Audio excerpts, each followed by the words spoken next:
प्रत्येकाला वाटतं आपल्याकडनं या सप्ताह काळामध्ये गुरुचरित्राचं पारायण व्हावं, पण पारायण करणं किंवा पारायण करून घेणं न घेणं हे सगळं ब्रह्मांड नायकाच्या हातात आहे.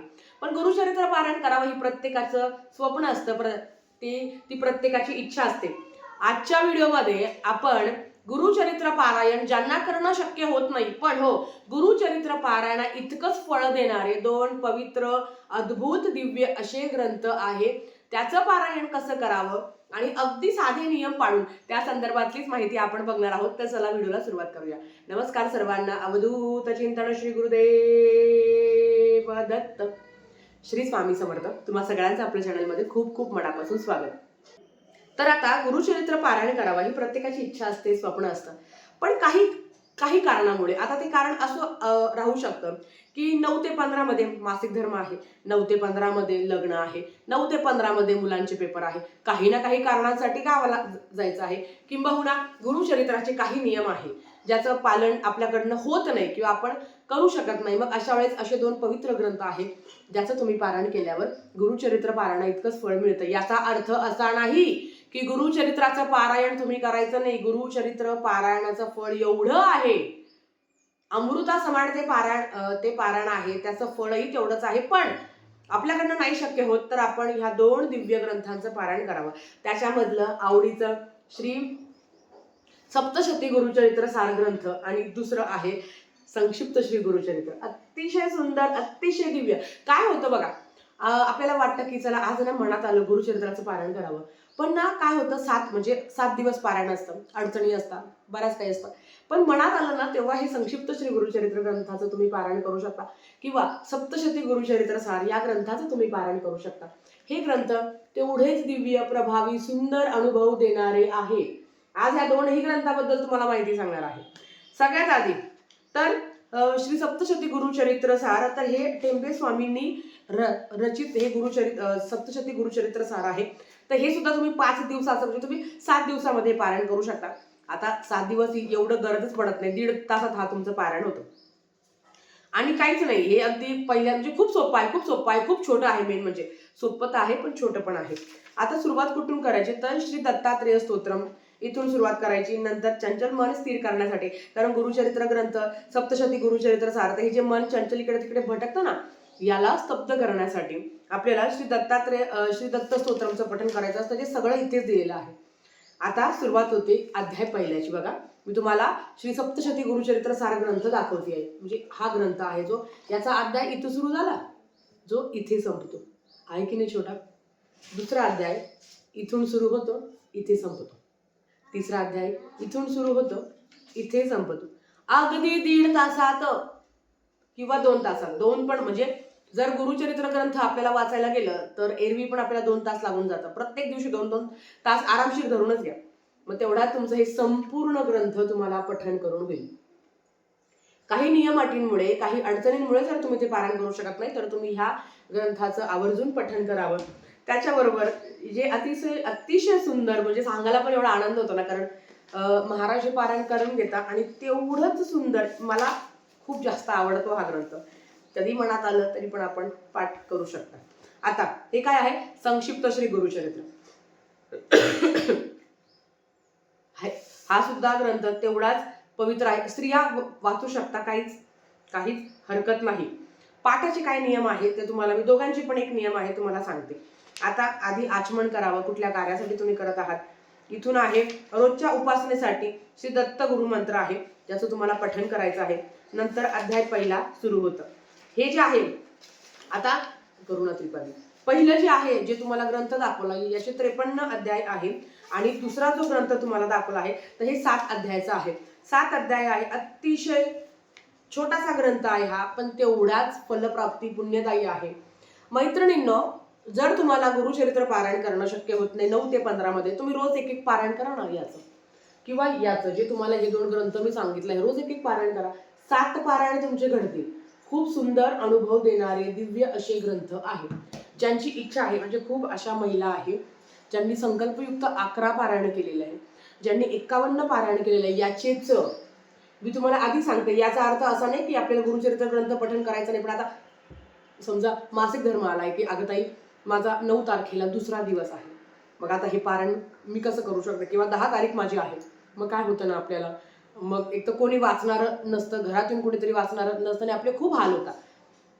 जर तुमचा मासिक धर्म असेल किंवा काही अडचणी असेल तर तुम्ही 9 ते 15 मध्ये 7 दिवसाच्या कालावधीमध्ये जर तुम्हाला कुठे गावाला जायचं आहे, काही पण तुमची XYZ अडचण आहे, तर तुम्ही याचं पारायण आता आता अर्थात मासिक धर्मात तुम्ही हे पारायण करू शकत नाही, पण चला की महाराज स्वामी पुण्यतिथीचा अवचित्त साधून ह्या म्हणजे आज समजा आज 3 तारीख आहे, 3 ते 15 तारखेपर्यंत मी 5 पारायण करल, मी 7 पारायण करल, मी 9 पारायण करल. आणि ताई एका दिवसात 2 पारायण, जर तुमच्या बसण्याचा स्टॅमिना असेल तर 7 अध्यायांचं हे खूप छोटं आहे. जर तुमचा बसण्याचा स्टॅमिना असेल तर तुम्ही रोज 2-2 पारायण करू शकता. याचे नियम काय आहे? शक्यतो 4च्या आत म्हणजे तुम्ही पारायण करू शकता. संध्याकाळ वगैरे करू नका, दुपारी 4च्या. ज्या पद्धतीने गुरुचरित्र ग्रंथ आहे, हे सारी संक्षिप्त श्री गुरुचरित्र आहे, सप्तशती गुरुचरित्र सार आहे, गुरुचरित्र हे उल्लेख केलेला आहे. तर याचे थोडेसे काही नियम आहेत. खरं तर याचे म्हणजे आता ब्रह्मचर्याचं पालन आवर्जून करावं, जर म्हणजे शक्य असेल तर. खरं तर खूप याच्यात काही असे नियम सांगितले नाही आहे, पण आपण जर पारायण करतोच आहे, कुठलंही पारायण आहे दत्त महाराजांच्या सेवेमधलं, तर तुम्ही आवर्जून तेवढं पाळावं की तुम्ही ब्रह्मचर्याचं पालन करावं. याच्यात असं आहे की तुम्ही कांदा लसूण नाही खाल्लं तरी चालतं, तुम्ही भात खाऊ शकता, तुम्ही वांगे गवार सगळं खाऊ शकता. पण आता मी जे पालन करते ते तुम्हाला सांगते. एखाद्या गुरुवारी आता समजा बघा, माझं आज पारायण आहे, आज आज गुरुवार आहे आणि आज माझं पारायण करून झालं, तर मी शक्यतो म्हणजे माझं पारायण करून झालं एकच असतं की मी दर गुरुवारी करण्याचा प्रयत्न करते. महाराजांच्या कृपेने जर ते झालं, एखादा गुरुवार स्किप पण होतं काही मासिक धर्म काही अडचणी आल्यामुळे, तर मग काय करायचं, आता समजा आज मी पारायण केलं ना, तर माझं पारायण करून झाल्यावर शक्यतो मी कांदा लसूण खात नाही. पण इथे वर्णन केलेलं नाही की तुम्ही कांदा लसूण खाऊ नका, तुम्ही वरण भात खाऊ शकता, तुम्ही सगळंच खाऊ शकता, फक्त मांसाहार खाऊ नाही शकत. किंवा आता माझं असं आहे की आपल्याला वाटतं की चला आता गुरुचरित्र एवढं पवित्र दिव्य ग्रंथाचं आपल्याकडनं पारायण झालं आहे, तर एक दिवस मी कांदा लसूण खात नाही, वरण भात भाजी चपातीचा नैवेद्य दाखवते, तेच मी घेते. उपवास धरावा लागतो का, तर अजिबात नाही. मांडणी करावी लागते का, नाही. हा ग्रंथ फक्त देवासमोर ठेवायचा, वाचून झाला की जागेवर ठेवायचा, परत देवासमोर ठेवायचा, वाचून झाला की जागेवर ठेवायचा. म्हणजे एक पारायण करताना. आता ज्यांना बसण्याची अडचण आहे, तर बघा इथे काय सांगितलं आहे की बघा पहिल्या दिवशी 1 ते 7 पारायण करायचं, म्हणजे 1 ते 7 अध्याय तुम्हाला पठण करायचे असतात. 1 ते 7 अध्याय म्हणजे खूप छोटे छोटे आहे. अर्धा अर्धा म्हणजे अर्धा पण नाही म्हणणार मी तुम्हाला, 15 मिनिटात तुमचं एका दिवसाचं वाचून होईल. मग 7 दिवस जर थोडंसं आपण असतो, आता याचे अगदी सांगितलं मी, तुम्ही ब्रह्मचर्याचं पालन कराच, उत्तम आहे. कांदा लसूण शक्यतो वर्ज्य करा. इथे कुठेच नियम नाही आहे की, पण कितीही म्हटलं तरी ते गुरुचरित्र आहे आणि आपलं असतंच की महाराज खाण्यापिण्याची बायकांचं बिचाऱ्यांचं काही नियम नाही, पण ज्या काही बाकीच्या अडचणी आहे, मग त्याच्यामध्ये येतं काही ती म्हणजे मी खरं सांगते असे कमेंट्स आले की ते आम्ही बाळासाठी ट्राय करत आहे, मग ब्रह्मचर्याचं पालन केलंच पाहिजे का, तर हो मैत्रिणींनो, ब्रह्मचर्याचं पालन केलंच पाहिजे. आता समजा आज माझा एक पाठ झाला, एक पारायण माझं झालं, उद्या मला नाही शक्य होत किंवा काही अडचण आहे, मी उद्या नाही पारायण करू शकत, मी परवा परत पारायण करू शकते असं. हा, फक्त तुम्ही परान्न खाऊ नका, तेवढा एक नियम आहे की मांसाहार खाऊ नका, परान्न खाऊ नका. बाकी याच्यात कुठे सांगितलेलं नाही की तुम्ही भात खाऊ शकत नाही, तुम्ही डाळी खाऊ शकता, तुम्ही भात खाऊ शकता, तुम्ही कांदा लसूण पण खाऊ शकता, पण कांदा लसूण हे तामसी पदार्थ आहे. एक तर पहिलेच आपण सगळेजण खूप गरम डोक्याचे असतो आणि त्याच्यामध्ये अजून तो कांदा लसूण खाऊन आपली ती तामसी वृत्ती होते किंवा ती होऊ नये म्हणून कांदा लसूण वर्ज्य करायचा असतो. पण जर तुमची इच्छा असेल की नाही ताई मला 7 पारायण करायचे आहे, फक्त मी परान्न वर्ज्य करते, मी ब्रह्मचर्याचं पालन करेल, मी मांसाहार खाणार नाही, पण बाकीचं मी वरण भात भाजी चपाती वांगे गवार सगळं खाऊ शकते, तर तरीही तुम्ही पारायण करू शकता.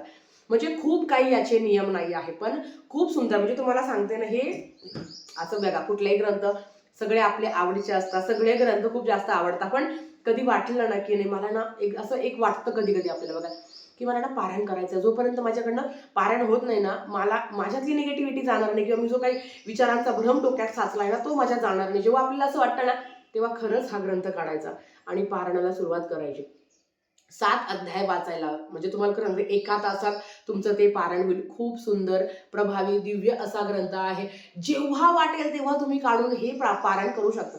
कधी वाटलं चला आज गुरुवार आहे, आज मला थोडासा वेळ आहे, मी माझ्या संसारिक जबाबदाऱ्या पार पाडून, आता पुराणांना सुट्ट्या पण लागलेल्या आहे, स्टेट बोर्डचं सांगते, तर मला वाटलं की नाही आता ना महाराज माझ्याकडनं सेवा नाही होते, मला काहीतरी करायचं आहे, मला करायचं आहे की माझ्यातल्या विचारांचा जो काही गोंधळ आहे तो कमी व्हावा. आणि इव्हन नोकरी प्राप्तीसाठी सुद्धा संक्षिप्त श्री गुरुचरित्र किंवा सप्तशती गुरुचरित्र सार ज्यांनी पारायण केलेलं आहे, 21-11 अगदी स्वामीचरित्र सारामृतासारखेच 21-11 पारायण त्यांना अनुभव आलेले आहे.